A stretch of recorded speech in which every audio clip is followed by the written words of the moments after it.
नमस्कार दोस्तों, stock market studies में फिर से एक बार आपको बहुत-बहुत स्वागत है। तो आज यहाँ पे मैं बात करूँगा इंडिया के नंबर 1 इंफ्रास्ट्रक्चर डेवलपमेंट कंपनी के बारे में। तो इंफ्रास्ट्रक्चर डेवलपमेंट एंड मतलब रिसर्च कंपनीज़ के बारे में, जो देखा जाए तो इंफ्रास्ट्रक्चर के ऊपर भी काम करते हैं, कंस्ट्रक्शन के ऊपर भी काम करते हैं। तो इसी से जुड़े हुए कंपनीज़ के बारे में बात करूँगा और इंडिया के नंबर 1 कंपनी है। क्यों नंबर 1 बता रहा हूँ? क्योंकि इसका मार्केट कैप 2,85,000 करोड़ से भी ज़्यादा है। तो इतना बड़ा कंपनीज़ है, तो इस कंपनीज़ के बारे में आज बात करूँगा, जिसका नाम आपने गेस कर ही चुके होंगे, तो फिर भी मैं आपको बताऊँगा। तो उससे पहले इंफ्रास्ट्रक्चर डेवलपमेंट क्या है? तो इंफ्रास्ट्रक्चर डेवलपमेंट है, मान के चलिए जितने सारे बड़े-बड़े बिल्डिंग्स बनते हैं, साथ ही साथ बड़े-बड़े जो रोड कंस्ट्रक्शन के ऊपर काम किया जाता है, जो ब्रिज बनाए जाते हैं, जो पुल्स बनाए जाते हैं, तो इस तरीके से प्रोजेक्ट के ऊपर जो कंपनी काम करते हैं, उसको इंफ्रास्ट्रक्चर डेवलपमेंट कंपनीज़ बोला जाता है। तो उन्हीं से जुड़े हुए कंपनीज़ के बारे में डिस्कस करूँगा, जो मेरे सबसे पसंदीदा कंपनी है। देखिए, मैं पहले डिस्क्लेमर ज़रूर दूँगा, मेरे पसंदीदा कंपनी है, इसका मतलब आपका भी पसंदीदा होगा और आप भी फ्यूचर में इसके ऊपर ही कि सर ने निवेश किया तो मैं भी निवेश कर दूँगा, ऐसे बिल्कुल मत करिएगा। आप हमेशा खुद के रिसर्च के हिसाब से, खुद के मन की बात के हिसाब से निवेश करना। मैं हमेशा कोई भी स्टॉक पिक करने से पहले मैं ज़्यादा से ज़्यादा उस कंपनी के बारे में जितना ही डेटा कलेक्ट मतलब मेरे हिसाब से किया जाए, वो करता हूँ। उसके बाद मैं डिसीज़न खुद के मन से पूछ कर लेता हूँ कि मुझे इस कंपनी के ऊपर फ्यूचर में क्या दिखते हैं। फ्यूचर में इस कंपनी किस तरीके से ग्रोथ कर सकते हैं। वो सारे चीज़ मतलब कैलकुलेट करने के बाद ही मैं निवेश करता हूँ। तो आप भी उसी तरीके से निवेश करिएगा। तो आज का जो कंपनी है, वो इंडिया के नंबर 1 जो सबसे बड़ा ग्रुप है, वो है एल-एन-टी, मतलब लार्सन एंड टुब्रो। तो लार्सन एंड टुब्रो जो है वो इंडिया के नंबर 1 कंपनी है। बहुत सारे लोग कंपनीज़ के नाम देख लिए, अभी इस वीडियो से भाग जाएँगे, मतलब इस वीडियो को और नहीं देखेंगे। तो उसके लिए ऑब्वियसली मैं यही कहूँगा, आप ऐसे ही करते रहिए, क्योंकि अब मुझे लगता है आप सब कुछ आपको पता चल गया होगा, तो इसलिए आप ये वीडियो को स्किप कर रहे हैं। और जितने सारे लोग मतलब स्टॉक मार्केट से अच्छे खासे नॉलेज लेना चाहते हैं, नया से नया कुछ चीज़ सीखना चाहते हैं, तो आपके लिए मैं ज़रूर कहूँगा आप वीडियो को लास्ट तक ज़रूर देखिएगा।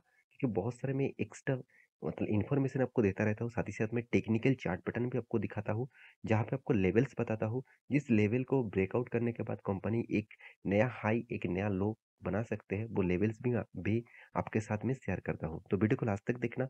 और अभी तक आपने इस चैनल को सब्सक्राइब नहीं किया, तो देर किस बात की, फटाफट जाकर सब्सक्राइब कर लीजिए।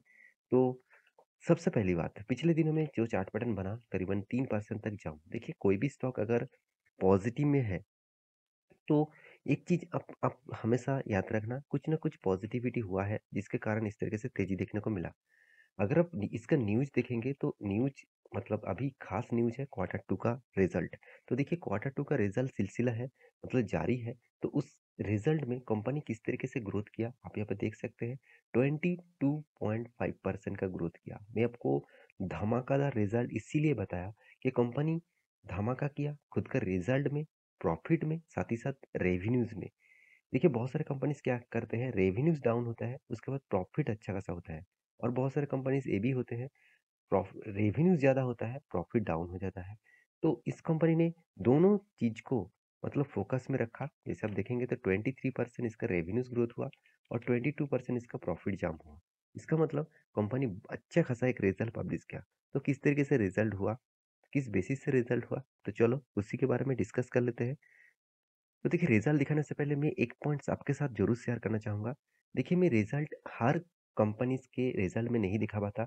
जो मुझे बेस्ट लगता है, जो कंपनी फ्यूचर में अच्छा खासा कर सकता है, जो कंपनी अच्छा कर कर रहे थे, आज वो खराब हो चुके हैं, तो वो क्या फिर से रिकवरी कर सकते हैं? तो उसका डेटा आपको इस हर क्वार्टर के रिजल्ट के बेसिस में ही देखने को मिलेगा। क्योंकि देखिए, कंपनी जब कोई एस्टीमेट करते हैं, उस एस्टीमेट के हिसाब से उसको ब्रेक करता है कि नहीं है, उसको हमेशा देखना चाहिए। तो इस बार कंपनी ने किस तरीके से रिजल्ट को पब्लिश किया, वो चलो आपके साथ डिस्कस कर लेता हूँ।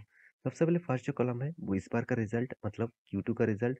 सेकंड जो कॉलम है, वो क्वार्टर 1 का रिजल्ट। थर्ड जो कॉलम है, वो क्वार्टर 2 का रिजल्ट।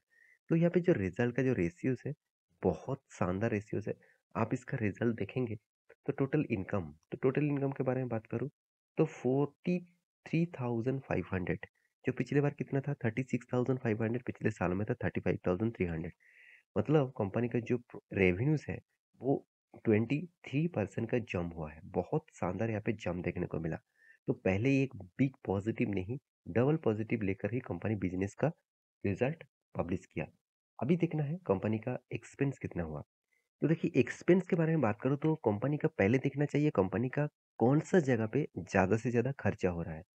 तो देखिए सबसे ज़्यादा कंपनीज का जो मतलब खर्चा है वो है कंपनीज का एम्प्लॉय कॉस्ट। तो एम्प्लॉय कॉस्ट क्यों इतना ज़्यादा है, क्योंकि देखिए कंस्ट्रक्शन इंडस्ट्रीज में और इंफ्रास्ट्रक्चर डेवलपमेंट इंडस्ट्रीज में सबसे ज़्यादा मतलब एम्प्लॉयज़ लगते हैं, सबसे ज़्यादा लेबर्स लगते हैं। तो उसके कारण कंपनीज का सबसे ज़्यादा एक्सपेंस उसी जगह पे देखने को मिलता है।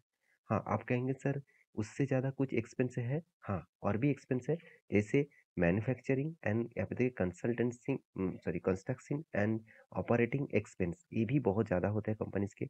और कंपनी के देखिए और कौन सा खर्चा है, cost of raw materials. Company कोई भी कंस्ट्रक्शन बनाने के लिए उसके जो रॉ मटेरियल्स लगते हैं, घर बनाने के लिए, रोड बनाने के लिए जो जो रॉ मटेरियल लगता है उसका भी एक्सपेंस है। यहाँ पे देखिए storage and spheres and tools, जो मतलब जो प्रोडक्ट बनाने के लिए जो टूल्स लगते हैं, जो इंफ्रास्ट्रक्चर बनाने के लिए जो गाड़ियाँ लगते हैं, तो उस वो भी खर्चा है।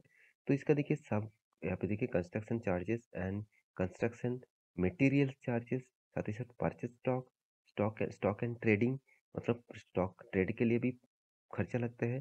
साथ ही साथ चार्जेस ऑफ इन्वेंटरी गुड्स, साथ ही साथ फाइनेंशियल कॉस्ट है, एम्प्लॉय कॉस्ट है, साथ ही साथ सेल्स एंड एडमिनिस्ट्रेशन कॉस्ट है, साथ ही साथ यहाँ पे देख सकते हैं डिप्रिसिएशन भी कॉस्ट है। तो सारे कॉस्ट को जोड़कर कंपनी ने जो इस बार एक्सपेंस किया वो 39,559। तो पिछले बार कितना था, 33,615। पिछले सालों में था 32,286। तो कंपनी ने एक्सपेंस को भी सेम टू सेम लेवल में रखा जो पिछले बार भी जिस तरीके से एक्सपेंस हुआ था। अभी देखना है कंपनी का प्रॉफिट मार्जिन किस लेवल तक आया, क्योंकि कंपनी को टैक्सेस भी देना पड़ेगा क्योंकि कंपनी का इनकम ज़्यादा हुआ। देखिए बहुत सारे लोग मुझे ये भी क्वेश्चन करते हैं, सर टैक्स कब देना पड़ता है? देखिए टैक्स तब देना पड़ता है जब आपका प्रॉफिट हो और जो प्रॉफिट मार्जिन हो उसके ऊपर टॉक्स टैक्स देना पड़ता है। इसका मतलब आपका जो एक्सपेंस है उसके साथ आप माइनस करेंगे, आप मतलब आपका इनकम, सॉरी मैं एक बार लिखना चाहता हूँ। पहले आपको इनकम होगा, आपका जो इनकम है उसके साथ एक्सपेंस माइनस माइनस करेंगे तो आपके हाथ में आएगा प्रॉफिट। तो एक्चुअली प्रॉफिट नहीं आएगा, वो आएगा ग्रॉस प्रॉफिट। तो ग्रॉस प्रॉफिट को साथ माइनस होगा जो टैक्सेस है, उसको टैक्स भी पे करना पड़ेगा। उसके बाद आपको हाथ में आएगा नेट प्रॉफिट। तो यही कंपनीज के हाथ में जाएगा। तो टैक्सेस तब देना पड़ेगा जब यहाँ पे ग्रॉस प्रॉफिट पॉजिटिव में हो। अगर ग्रॉस प्रॉफिट नेगेटिव में है तो कंपनीज को टैक्सेस नहीं देना पड़ेगा, क्योंकि देखिए आप इनकम टैक्स कब देते हैं, आप इनकम टैक्स देते हैं तो कब देते हैं, जब आपका इनकम ज़्यादा हो, आपका एक्सपेंस, आपका जो खर्चा है उससे माइनस करके आपका हाथ में जो पैसे पड़े हुए हैं, अगर वो 2 लाख से ऊपर है तो ऑब्वियसली 5 लाख के ऊपर है तो आपको टैक्स देना पड़ेगा। तो एक लेवल वहाँ पे बाउंड किया गया है, तो सेम टू सेम यहाँ पे भी वो चीज़ देखने को मिला। तो टोटल नेट प्रॉफिट के बारे में बात करूँ आफ्टर टैक्सेस, आप यहाँ पे देख सकते हैं टोटल कम्प्रिहेंसिव इनकम भी देख सकते हैं।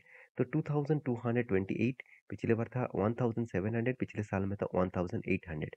तो इसका मतलब कंपनी ने इनकम जो किया वो 22% से भी ज़्यादा यहाँ पे इनकम को ग्रोथ किया। तो इसीलिए धमाका रिजल्ट किया क्योंकि कंपनी का अर्निंग पर शेयर भी यहाँ पे बढ़ चुके हैं। आप यहाँ पे डेटा देख सकते हैं। तो ये था कंपनी का पूरा डिटेल्स। तो इस कंपनी का 2 चीज़ और भी आपको दिखाऊँगा, कंपनी का depth depth of equity ratio. तो डेप्थ ऑफ इक्विटी रेशियो क्या है? पहले देखिए 1.40 था, पिछले बार 1.24 बना, इस बार 1.33 है। इसका मतलब कंपनी का डेप्थ भी ज़्यादा है। मैं पहले बता चुका हूँ लार्सन एंड टुब्रो जो कंपनीज़ है, इसका डेप्थ थोड़ा-सा आपको देखने को मिलेगा, 1.58% का डेप्थ है। कंपनी इतना बड़ा होने के कारण भी कंपनी का डेप्थ होने के पीछे एक लॉजिक है। क्योंकि देखिए कंपनी का जो बिज़नेस है, वो लॉन्ग टर्म पीरियड के लिए बिज़नेस होता है। कंपनी टेंडर वाइज़ बिज़नेस करते हैं। कंपनी के हाथ में एक टेंडर खत्म होने के बाद पैसा आता है, बीच-बीच में थोड़ा-थोड़ा करके पैसा आता है। तो कंपनी को चलाने के लिए, कंपनी का बिज़नेस को कंटिन्यू करने के लिए कंपनी को लोन लेना ही पड़ता है, तो इसीलिए कंपनी का कर्ज़ा हमेशा देखने को मिलेगा। तो इसमें घबराने का, चिंता करने का कोई भी ज़रूरत नहीं। तो कंपनी का जो स्ट्रेंथ है, मैं एक चीज़ लास्ट में दिखाऊँगा कि कंपनी के कोई भी प्रमोटर नहीं है, कंपनी में दम है तो इसलिए एफआईएस, डीआईएस और पब्लिक हर कोई इंस्टीट्यूशन इस कंपनीज़ के ऊपर निवेश करना चाहते हैं। तो टेक्निकली इस कंपनी के चार्ट पैटर्न के बारे में बात देखिए यहाँ पे जो लेवल आया था, कंपनी ने जो लेवल किया 2275 रुपीज़ के आसपास। तो मुझे लगता है वो लेवल फिर से टच करेगा। अगर अगर वो लेवल ब्रेकआउट करे, तो एक बड़ा मोमेंटम देखने को मिलेगा। तो इसके साथ आपको निफ्टी को भी जो निफ्टी है, उसको भी ब्रेकआउट करना होगा, 18,000 के ऊपर सस्टेन करना होगा, क्योंकि बहुत टाइम तक 18,100 का लेवल ब्रेक नहीं कर पा रहा है, क्योंकि बहुत बार टच किया। अगर वो पॉजिटिव रहा, तो ये सारे कंपनीज भी पॉजिटिव में जाने का कोशिश करेंगे। तो एक बहुत बड़ा मोमेंटम सामने आपको देखने को मिलेगा। तो वेट करिए, इस लेवल को अगर ब्रेकआउट करे, तो मतलब मैं ज़रूर कहूँगा इस लेवल को ब्रेकआउट करने के बाद एक बड़ा मोमेंटम आ सकते हैं। तो फिर भी आप इस तरीके से ब्रेकआउट के बाद एंटर मत हो जाना। बहुत सारे फॉर्मेलिटीज़ होते हैं, बहुत सारे और भी चार्ट पैटर्न का रूल्स होते हैं, तो उसको देखने के बाद ही डिसीज़न लेना होता है। तो आप इस कंपनी के ऊपर निवेश करके रखे हैं, तो लॉन्ग टर्म के विज़न के हिसाब से सोचिए। और जितने सारे लोग नया निवेश करना चाहते हैं, तो एक बार स्टडी करिए। हर डेटा को मैं जिस तरीके से आपको दिखाया हूँ, उस डेटा को देखिए। प्रीवियस मेरे वीडियोज़ भी देखिए इस कंपनीज़ के ऊपर। उसके बाद डिसीज़न कुछ भी ले सकते हैं आप। तो आशा करता हूँ सारी जानकारी आपको मिल चुका है। मेरे वीडियो कैसा लगा ज़रूर कमेंट करना। इसी तरीके से वीडियो पाने के लिए चैनल को सब्सक्राइब भी करना। मिलते हैं नेक्स्ट नया स्टॉक लेके। तब तक के लिए अच्छे से रहिए, अपने ख्याल रखिए। Bye bye.